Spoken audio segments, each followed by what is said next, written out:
کیونکہ صلیب کا پیغام ہلاک ہونے والوں کے نزدیک تو بے وقوفی ہے، مگر ہم نجات پانے والوں کے نزدیک خدا کی قدرت۔ کرنتھیوں کی کلیسیا کے نام لکھا گیا مقدس پولس رسول کا پہلا خط، جس کے بارے میں بائبل کے مفسر یہ کہتے ہیں کہ آج کی کلیسیاؤں کے لیے جتنا یہ خط ضروری ہے شاید کوئی اور کتاب بھی ہو۔ اور بطور ایماندار یقیناً ہمارا اس بات پر ایمان ہے کہ خدا کا سارا پاک کلام بحیثیت ایماندار ہمارے قدموں کے لیے چراغ ہے اور ہماری راہ کے لیے روشنی۔ لیکن جب ہم حالات کی بات کرتے ہیں، کلیسیائی معاملات کی بات کرتے ہیں، اور پھر ان سارے حالات کو اپنے سامنے رکھ کر ہم پہلے کرنتھیوں کا مطالعہ کرتے، تو لگتا یوں ہے کہ یہ خط مجھے لکھا گیا،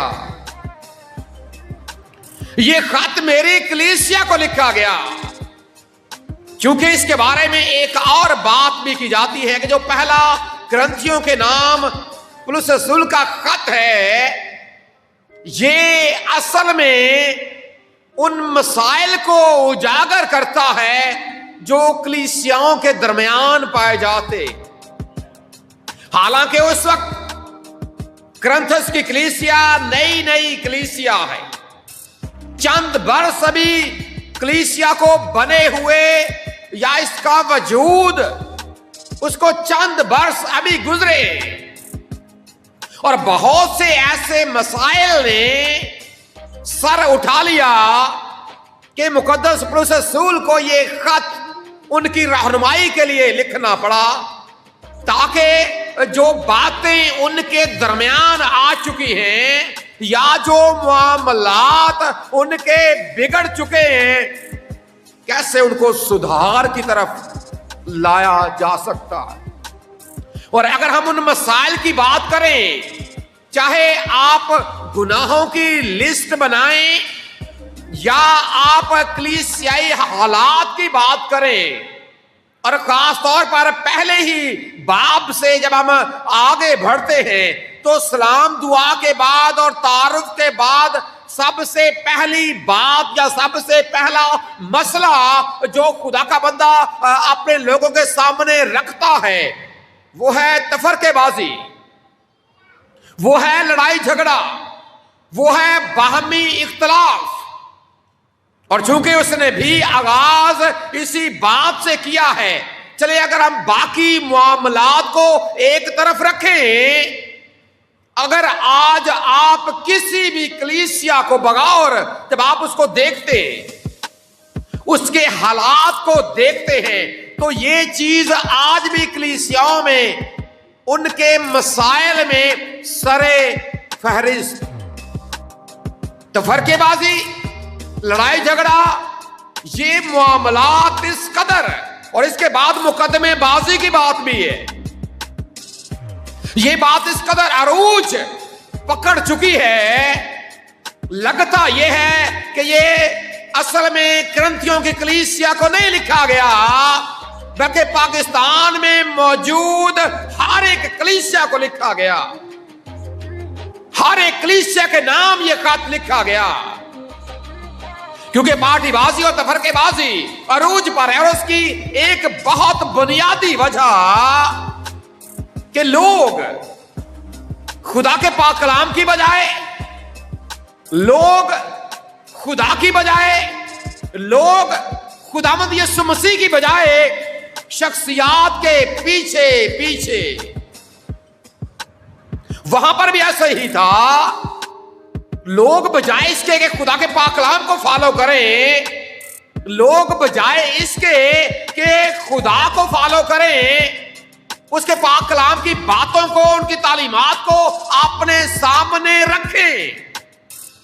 لوگوں کے سامنے جو شخصیات تھیں وہ زیادہ اہم تھی، اور اس کی بہت بنیادی وجہ یہ تھی کہ کرنتھس جو ایک ترقی یافتہ شہر، جو زمانے میں حکمت اور دانائی سے بھرپور شہر، جو نہ صرف مالی معاملات میں بڑا عروج پر تھا، کاروباری لحاظ سے بڑا عروج پر تھا، وہیں پر اپنی دانائی، اپنی حکمت اور یہ اپنے علم کی وجہ سے جو کرنتھیوں کے لوگ تھے، چونکہ وہ یونانی تھے، اور ان کی حکمت اور دانائی کے آج بھی دنیا بھر میں چرچے. اگر آپ آج بھی دنیا کے حالات کا، اور خاص طور پر جب آپ طب کی بات کرتے ہیں، فلسفے کی بات کرتے ہیں، تو آج بھی لوگ مثالیں دیتے ہیں یونانی طب کی اور یونانی فلسفے کی، ان کے علم کی اور ان کی دانائی کی. اور انہی میں سے ایک بات یہ تھی کہ جو شخص علم میں بہت زیادہ بڑا ہوتا، جسے وہ استاد کا درجہ دیتے، تو پھر وہ ایک طرح سے اسے اپنا معبود ماننا شروع کر دیتے تھے. وہ پھر علم کو ایک طرف رکھ کر وہ اس استاد کو بہت زیادہ اہمیت دینی شروع کر دیتے. اور یہی بات چونکہ جو کلیسیا وہاں پر قائم ہوئی، ان میں سے بھی بیشتر وہی لوگ تھے جن کا تعلق کسی شہر کے ساتھ تھا، اور وہ یونانی کو چھوڑ کر، اپنے اس پرانے مذہب، اپنے پرانے دین کو چھوڑ کر جب وہ مسیحیت میں آئے تو ان میں یہ بات ابھی تک موجود تھی. اور وہ بجائے اس کے کہ پاک کلام کو اہمیت دیں، چونکہ جب آپ آگے پڑھیں گے تو آپ کے سامنے یہ بات آئے گی. خدا کا بندہ پولس یہ کہتا ہے کہ تمہارے درمیان یہ بات کہاں سے آ گئی کہ کوئی کہتا ہے کہ میں پولس کا ہوں، کوئی کہتا ہے میں اپولوس کا ہوں، کوئی کہتا ہے میں کیفا کا ہوں، کوئی کہتا ہے میں پترس کا ہوں، یا کسی اور شاگرد کا نام لے لیتے. اہم، اس میں کوئی شک نہیں کہ کردار اہم ہوتا ہے، اس میں کوئی شک نہیں کہ استاد اہم ہوتا ہے، لیکن جس کی وجہ سے وہ استاد ہوتا ہے، اگر آپ اس وجہ کو پیچھے چھوڑ کر اس شخص کے پیچھے چلنا شروع کر دیں گے تو معاملہ الٹ ہو جائے گا. اور یہ وہ مسئلہ ہے جو آج کی کلیسیاؤں میں بھی بڑا گھر کر چکا ہے. لوگ پاک کلام کے فالوور بننے کی بجائے، لوگ خدا کے فالوور بننے کی بجائے آج بھی لوگ شخصیات کے پیچھے. اور یہ بات یاد رکھیں، یہ الٹی بات ہے جو ہم نے اپنا لی، کلیسیاؤں نے اپنا لی. آپ نے کبھی بھی کسی شخص کو فالو نہیں کرنا. آپ نے کبھی بھی کسی بھی شخصیت کے فالوور نہیں بننا، اس کے پیروکار نہیں بننا. آپ نے پیروکار بننا ہے خدا کے، آپ نے پیروکار بننا ہے اس کے اکلوتے بیٹے یسوع مسیح کے، اور آپ نے پیروکار بننا ہے خدا کے پاک کلام کے. آج کیوں کلیسیاؤں میں یہ بات باعث جھگڑے کا باعث بن جاتی ہے؟ کیا وجہ ہے؟ لوگ کہتے ہیں جی ایسا انہوں نے استاد رکھنا، آپس میں اختلاف ڈال لیتے ہیں. ایسا ہوتا کہ نہیں ہوتا جی؟ اور ہم خود اس چیز کا شکار ہیں کہ نہیں جی؟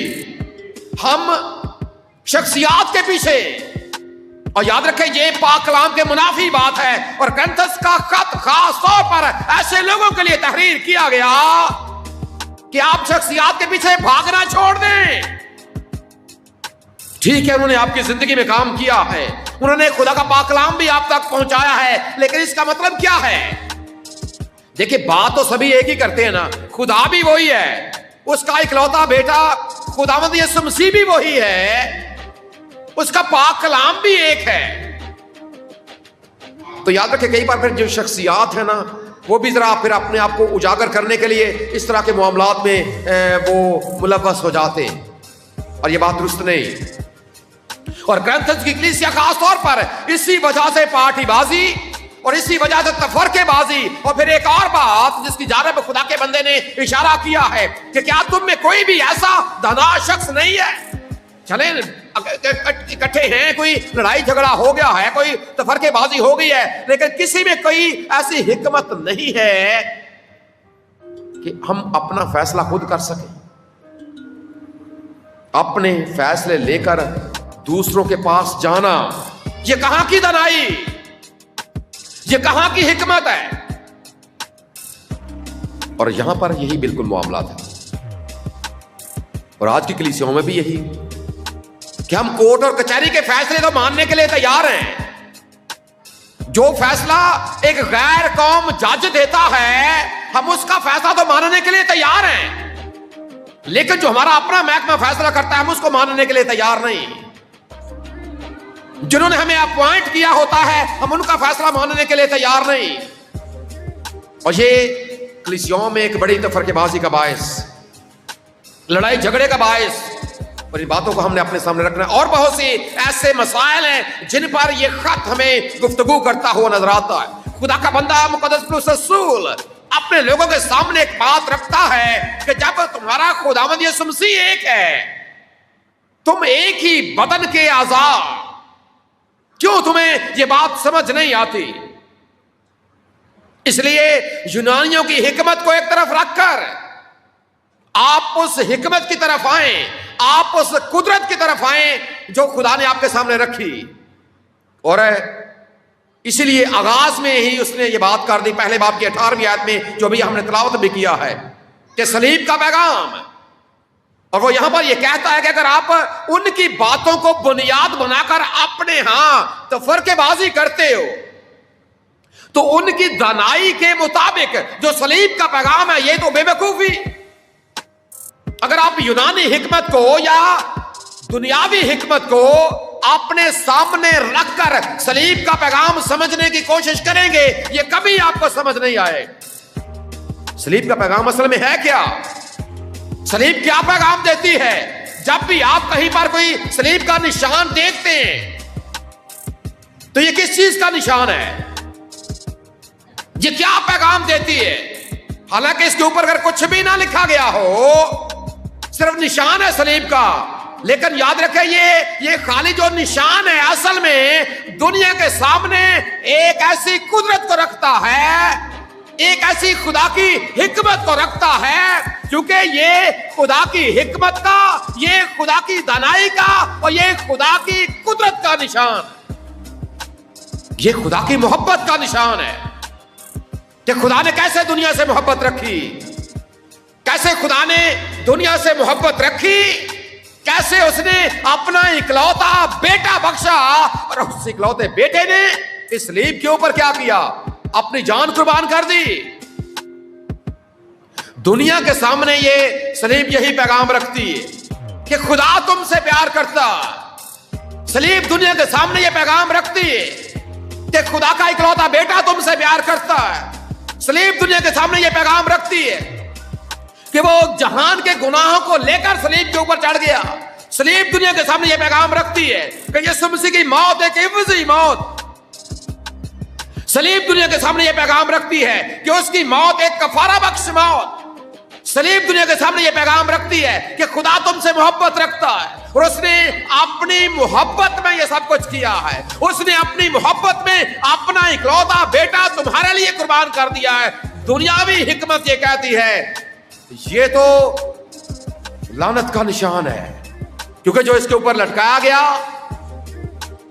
اس کے اوپر تو مجرم لٹکائے جاتے ہیں، اس کے اوپر تو گناہگار لٹکائے جاتے ہیں، اس کے اوپر تو جو غدار ہیں وہ لٹکائے جاتے ہیں۔ دنیاوی حکمت یہی ہے کہ جو غدار ہے اپنے ملک کا، جو غدار ہے اپنی قوم کا، جو غدار ہے اپنے شہنشاہ کا، اسے صلیب کے اوپر لٹکا دیا جائے کیونکہ وہ سزائے موت کا حقدار۔ یہ دنیاوی حکمت، یہ دنیاوی دانائی ہے۔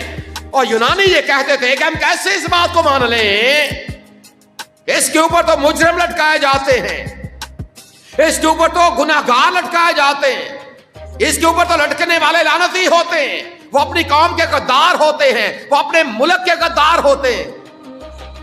لیکن خدا کے بندے نے ان کے سامنے یہ بات رکھی کہ اگر آپ انسانی حکمت کو اپنے سامنے رکھ کر اس پیغام کو سمجھنے کی کوشش کرو گے تو تمہیں کبھی اس بات کی سمجھ نہیں آئے گی. دنیا کی نظر میں واقعی، اور آج بھی یہ سوال دنیا لوگوں کے سامنے رکھتی ہے کہ یہ کیسے ممکن ہے کہ ایک شخص ساری دنیا کے گناہوں کو اٹھا کر لے جائے. یہ کیسے ممکن ہے؟ یہ تو ممکن ہی نہیں ہے. یہ بات انسانی سمجھ میں آتی نہیں ہے، یہ بات انسانی عقل میں آتی نہیں ہے. انسان اس بات کو سمجھنے کے لیے اپنی حکمت اور اپنی دانائی کی بدولت انسان یاد رکھے کبھی بھی اس پیغام کو سمجھ نہیں سکتا. اپنے علم کی بنیاد پر، اپنے تجربے کی بنیاد پر. اور یونانی یہ بات کرتے تھے کہ جو بات ہم تجربے سے ثابت ہی نہیں کر سکتے، کیسے اس بات کو تسلیم کر لیں، کیسے اس بات کو مان لیں، کیسے صلیب کے اوپر لٹکنے والے کو مان لیں. کیونکہ صلیبوں کے اوپر تو اور بھی بہت سے لٹکائے گئے، جس طرح باقی لٹکائے جاتے ہیں اس طرح خدا یسوع مسیح کو بھی لٹکا دیا گیا. پھر فرق کیا ہے؟ کیا فرق ہے دوسروں میں اور اس میں؟ یاد رکھیں اس بات کو سمجھنے کے لیے جب آپ پاک کلام کی طرف آتے ہیں کہ اصل میں فرق کیا ہے، اس کی صلیب میں اور باقی صلیبوں میں فرق کیا ہے. کیوں آج مسیحیت کا نشان صلیب بن چکی ہے؟ کیوں آج مسیحیت کی پہچان صلیب بن چکی اور اس کے اوپر اس کا اکلوتا بیٹا جو لٹکایا گیا وہ بن چکا؟ اس کی وجہ یہ ہے کہ جو اس بات کو سمجھ جاتے ہیں، کیونکہ خدا کا پاک کلام اس کے حوالے سے سکھاتا. جب آپ پاک کلام کو ترتیب کے ساتھ سیکھتے ہیں اور سب سے پہلے آپ اپنے آپ کو پیچھے کرتے ہیں کہ خدا میں اپنی عقل، میں اپنے علم، میں اپنی دانائی کو پیچھے کرتا ہوں. خدا تو مجھے اپنا پاک روح دے تاکہ تیرا پاک روح مجھے گائیڈ کرے، تاکہ میں تیرے پاک کلام کو سمجھ سکوں، تیرے الہام کو سمجھ سکوں. تو پھر یہ سمجھ آتی ہے کہ کس طرح خدا نے تو عدن ہی میں یہ وعدہ کر دیا تھا کہ عورت کی نسل سے جو پیدا ہوگا وہ کیا کرے گا؟ وہ ابلیس کے سر کو کیا کرے گا؟ کچلے گا. وعدہ وہیں پر کر دیا گیا. پھر اس کے ساتھ کتنی پیشن گوئیاں اس کے حوالے سے کر دی گئیں. پھر مقدس یساع کی معرفت یہ کہا گیا کہ دیکھو ایک کماری حاملہ ہوگی اور کیا ہوگا؟ بیٹا جنیں گی. پھر اس کی تکمیل یسوع مسیح کی صورت میں نظر آتی ہے. اور اس لیے اس وقت یہ پیغام بھی دیا گیا کہ تو اپنی بیوی مریم کو اپنے ہاں لے آنے سے نہ ڈر، کیونکہ جو کچھ اس کے پیٹ میں ہے وہ روح القدس کی قدرت سے ہے. لوگ تو اس بارے میں بھی پریشان ہو جاتے ہیں. اس کے بیٹا ہوگا اور تو اس کا نام کیا رکھنا؟ کیونکہ وہی اپنے لوگوں کو ان کے گناہوں سے اور گناہوں سے نجات دینے کے لیے، یہ خدا کے انصاف کا تقاضا ہے کہ انسان کو گناہ سے نجات دینے کے لیے کوئی بکرا نہیں، کوئی بچڑا نہیں، کوئی بیل نہیں، کوئی جانور نہیں، بلکہ انسان کے بدلے ایک مکمل انسان جو جس کی ذات میں نہ عملی گناہ ہو نہ موروثی گناہ ہو، وہ جب قربان ہوگا تبھی جا کر انسانوں کے لیے کامل قربانی ہوگی.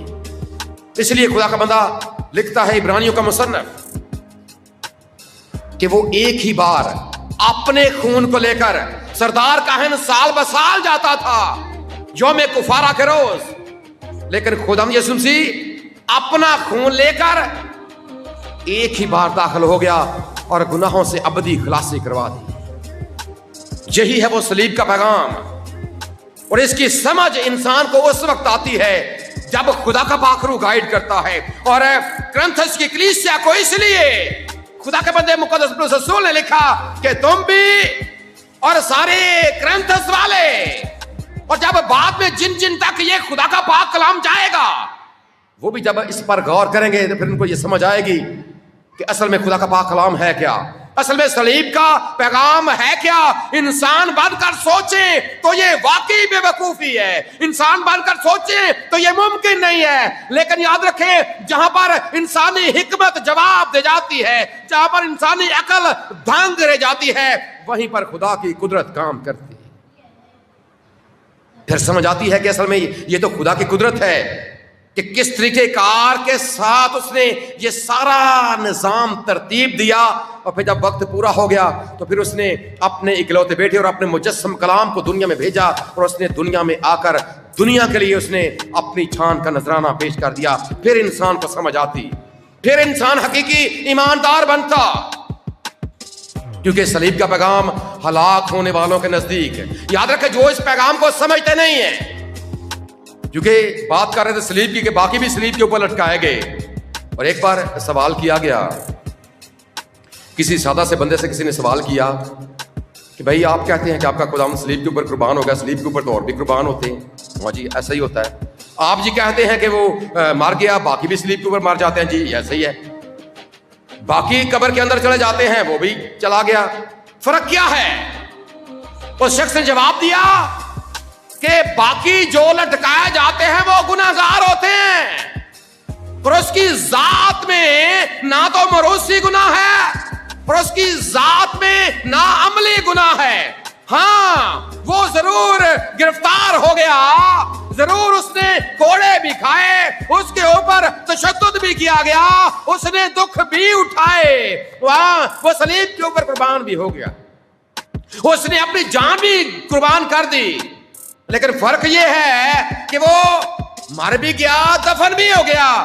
لیکن دوسروں میں اور اس میں فرق یہ ہے کہ باقی سارے کے سارے ابھی تک قبروں کے اندر ہیں، اور اس کی خالی قبر اس بات کا اعلان ہے کہ وہ زندہ ہے۔ یہ فرق ہے باقیوں اور اس کے درمیان، اور یہی بات خدا کے بندے مقدس پولس رسول نے دوسروں کے سامنے رکھی کہ جو اس کی خالی صلیب ہے۔ یہ بات یاد رکھیں، ہم ایسٹر کے موقع پر ضرور اس بات کو دہراتے ہیں کہ اس کی خالی صلیب اس بات کا اعلان ہے کہ وہ مر گیا، لیکن اس کی خالی قبر اس بات کا اعلان ہے کہ وہ زندہ ہے اور عبدالآباد زندہ رہے۔ یہی وہ صلیب کا پیغام ہے جو صلیب دنیا کے سامنے رکھ دیا کہ دنیا والو، اگر آپ اپنی حکمت سے سمجھو گے تو یہ تمہیں بے وقوفی لگے گی، لیکن اگر آپ خدا کی قدرت سے اس بات کو سمجھو گے تو تمہیں سمجھ آ جائے گی کہ کس طرح خدا کی قدرت ہماری زندگیوں میں کام کرتی ہے، کس طرح خدا آپ سے پیار کرتا ہے۔ آج ضرور ہم بھی اپنی زندگی پر غور کریں، آج ضرور ہم بھی اپنے بارے میں سوچیں کہ آج کیا پیغام ہے جو کرنتھیوں کی کلیسیا کی معرفت آج میرا خدا مجھے دے رہا۔ کیا ہم بھی اپنی حکمت سے آگے بڑھتے ہیں، اپنی دانائی سے آگے بڑھتے ہیں، یا اپنے آپ کو آگے رکھتے ہیں؟ اگر یاد رکھیں، اگر آپ اپنے آپ کو آگے رکھتے ہیں، اپنی حکمت اور اپنی دانائی کو آگے رکھتے ہیں، یا اپنے کسی مفاد کو آگے رکھتے ہیں، تو آپ کبھی صلیب کے حقیقی پیغام کو سمجھ نہیں پائیں گے۔ اگر سمجھنا چاہتے ہیں، اگر صلیب کے حقیقی پیغام کو سمجھنا چاہتے ہیں، کیونکہ دو گروہ ہیں، یاد رکھیں اس وقت بھی دو گروہ تھے، آج بھی دو گروہ ہیں۔ ایک گروہ وہ ہے جو ہلاکت کے فرزند ہیں، ایک گروہ وہ ہے جنہوں نے ہلاکت میں جانا ہے، جو اپنی حکمت اور اپنی دانائی کا استعمال کرتے ہیں، کیونکہ صلیب کا پیغام ہلاک ہونے والوں کے نزدیک، کن کے نزدیک جی؟ ہلاک ہونے والوں کے نزدیک۔ جو ہلاک ہوں گے وہ تو بے وقوفی سمجھیں گے اس کو۔ یاد رکھیں کئی بار ہم اس کو بے وقوفی اپنی زبان سے نہیں کہتے، اپنی زبان سے نہیں کہتے کہ یہ بے وقوفی ہے، لیکن اپنے عمل سے ضرور ثابت کر دیتے ہیں کہ ہم اسے کچھ بھی نہیں سمجھتے۔ ہم نہ خدا کو کچھ سمجھتے ہیں، نہ ہم اس کے پاک کلام کو کچھ سمجھتے ہیں، نہ اس کے گھر کو کچھ سمجھتے ہیں۔ ہماری زندگی میں خدا یسوع مسیح کی کوئی اہمیت نہیں۔ اپنے عمل سے بعض اوقات ہم یہ ثابت کر جاتے ہیں، نام کے ساتھ مسیح بھی ہے، رہتے بھی کرسچن کمپاؤنڈ میں ہیں، لیکن عمل دیکھیں، کام دیکھیں تو واقعی وہ ہلاک ہونے والوں کے ہوتے ہیں۔ اس لیے آج یہ پیغام آپ کے سامنے ہے کہ خدا را اپنے آپ کو آگے رکھنے کی بجائے اپنے آپ کو آگے رکھنے، اپنی حکمت، اپنی دانائی، اپنی ڈگری، اپنے علم کو اپنے سامنے رکھنے کی بجائے اور شخصیات کو اہمیت دینے کے بجائے خدا کو اہمیت دینی شروع کرتے ہیں۔ اس کے پاک کلام کو اہمیت دینی شروع کر دیں. اس کے مجسم کلام جو اس کا اکلوتا بیٹا یسوع مسیح ہے اسے اپنی زندگی میں اہمیت دینی شروع کر دیں. تبھی جا کر جو آپ کا شمار ہے، پھر یاد رکھیں آپ کا شمار ہلاک ہونے والوں میں نہیں ہوگا. آپ کی حیثیت بدل جائے گی. آپ دیکھنے میں ویسے ہی رہیں گے، آپ کا نام بھی وہی رہے گا، آپ کا سب کچھ وہی رہے گا، لیکن خدا کی نظر میں آپ کی حیثیت بدل جائے گی اور آپ ایک ہلاک ہونے والے سے، جب آپ خدا کی قدرت کو مان جائیں گے تو آپ اس کے حقیقی فرزند بن جائیں. آج ضرور اس بات کو اپنے سامنے رکھیں. آج ضرور اس معاملے میں سوچیں، اپنے گریبان میں جھانکیں، کیونکہ آج خدا اپنے بندے مقدس پولس رسول کی معرفت گرنتھیوں کے پہلے خط میں سے ہم سے مخاطب ہے. وہ ہم سے کلام کرتا کہ اپنے آپ کو بڑا بنانے کی بجائے، اور جو یونانی تھے وہ اس لیے بھی کہتے تھے کہ اگر ہم اس بات کو مان بھی جاتے ہیں، اس طرح کیسے ہماری بڑھوتری ہوگی، کیسے دنیا ہمیں عقل مند کہے گی کہ آپ کس بات پر ایمان لے کر آ گئے. دنیا کی نظر سے سوچیں گے ایسا ہی ہوگا. وہ سوچتے تھے دنیاوی نظر سے، دنیاوی معاملوں کو اپنے سامنے رکھ کر اپنی حکمت اور اپنی دنائی اور اپنے عہدوں کو لے کر وہ سوچتے تھے. لیکن جب آپ خدا کی قدرت کو اپنے سامنے رکھ کر سوچیں گے، کیونکہ صلیب کا پیغام ہلاک ہونے والوں کے نزدیک تو بے وقوفی ہے، مگر ہم، وہ اشارہ کرتا ہے اپنی طرف، ہم یہ جمع کا صیغہ ہے. دنیا کی بات چھوڑیں. آج جو آپ کے ارد گرد آباد ہیں آپ ان کی بات چھوڑیں. وہ کوئی بھی بات کرتے ہیں، کوئی بھی سوال اٹھاتے ہیں، یہ ان کا معاملہ، مگر ہم ذرا سوچیں کہ یہ اشارہ واقعی آج میری اور آپ کی طرف ہو. اور یہ اس وقت ہوتا ہے جب واقعی آپ اپنے ایمان میں کامل، جب آپ کا ایمان واقعی بے لغزش ہوتا. دنیاوی حکمت آپ کے ایمان کو ڈگمگانے کی کوشش کرتی ہے کہ یہ تو ممکن ہی نہیں ہے، ایسا تو ہو ہی نہیں سکتا، یہ کیسے ہو سکتا ہے کہ ایک شخص ساری دنیا کے لیے قربان ہو جائے، یہ کیسے ہو سکتا ہے کہ ایک شخص کے قربان ہونے کے بعد ساری دنیا بچ جائے، یہ کیسے ممکن ہے؟ یہ دنیا کا سوال ہے. لیکن کیا ہمارا شمار واقعی ان لوگوں میں ہے جو یقین رکھتے ہیں اس بات پر کہ میرا خداوند میرے لیے، میرا خداوند میرے گناہوں کو لے کر، میری تقصیروں کو لے کر، میری کوتاہیوں کو لے کر، میری ساری ان باتوں کو لے کر جو میں نے اپنی زندگی میں نہ جانے